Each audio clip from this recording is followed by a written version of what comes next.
in this video, I'm making, this is a new watt meter I got. This is going to be a total watt meter. You can see it's an analyzer, power analyzer. This will give, instead of the tests I've been doing using the amps and volts, this will actually give me a total wattage after a ride. So I don't have to try to watch the amp meter. Might be a little easier for understanding when I'm doing these videos, comparing the dual and the single motor, things like that. Or even just if I want to test charging my battery, seeing if I'm actually getting 20 amp hour charge, things like that. You can do all kinds of things with it. So basically, here's how it comes. This is another item on Amazon. It just came in. Really it was under 30 bucks for the meter, but it just comes with 2 leads. So what I'm going to solder in here is I'm putting an XT60 on the load side. That's going to be going out to my bike.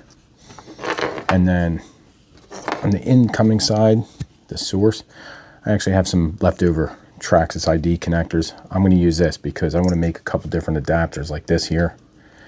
And then I can have one with the 2.1 DC charging port. So I can do different things with this. I can hook it to the bike with this adapter, seeing what my bike is using, or I can change it out. I'll make an adapter with a charging lead, things like that. So I can monitor how much my battery's getting, things like that. Just gives me the flexibility, change them up. I won't have a specific end on here for one thing. So let's get started. I'll do the load side first. That's going to be the XT60.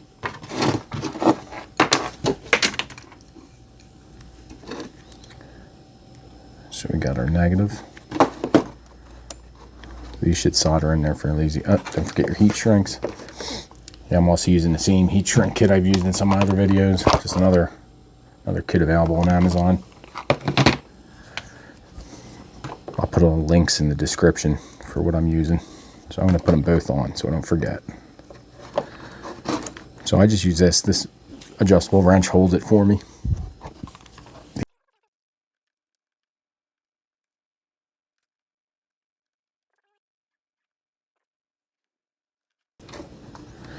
The other thing I find, is I'll plug in a male or a female, the opposite, whatever I'm soldering.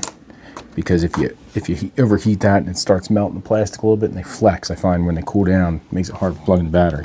So I'll just take a spare one, plug it in there.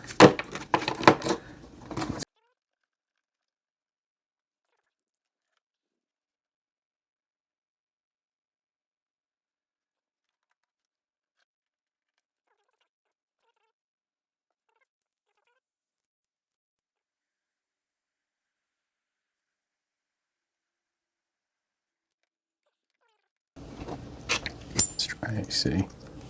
There it goes, plugging in and out easy. Alright, so now the source, they call it the source. I call it line in the field, that's what I call things, line and load, but this is labeled source. So this one we're going to solder these right to it. So I got a little longer heat shrink here.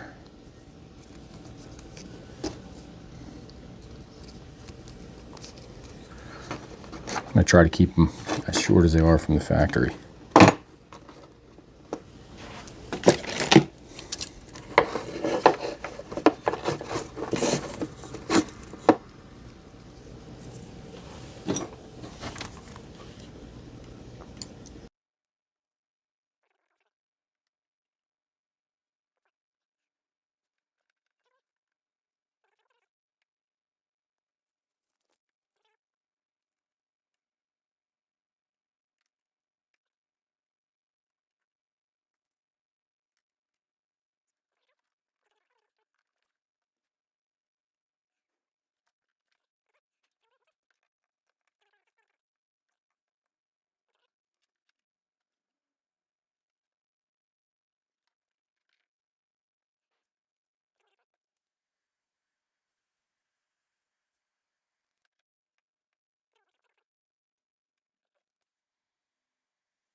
Okay, so now,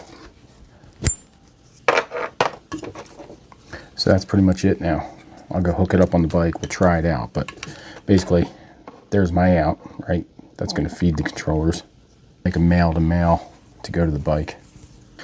So these are the nice two-piece ones you can get on Amazon. Has a little collar. You won't really need heat shrinks. You can use them though if you want a little extra. Just slide that on there.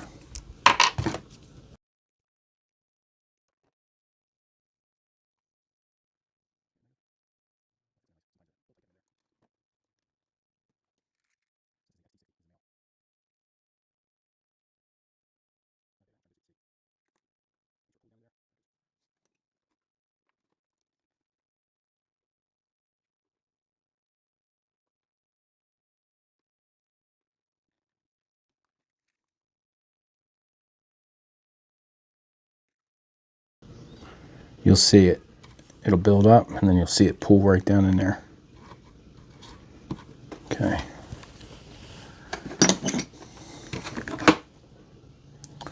Make sure I'm not overheating that. Let's try it.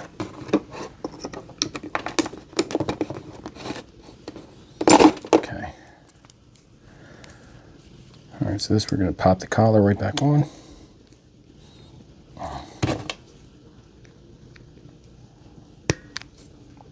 There it is. So there's my mount adapter. So now we got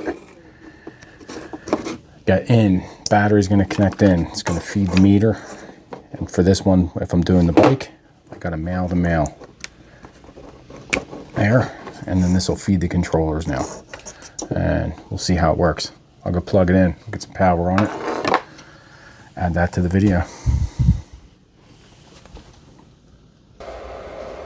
Alright, so you can see on the total bottom left hand corner, watt hours, amps peak,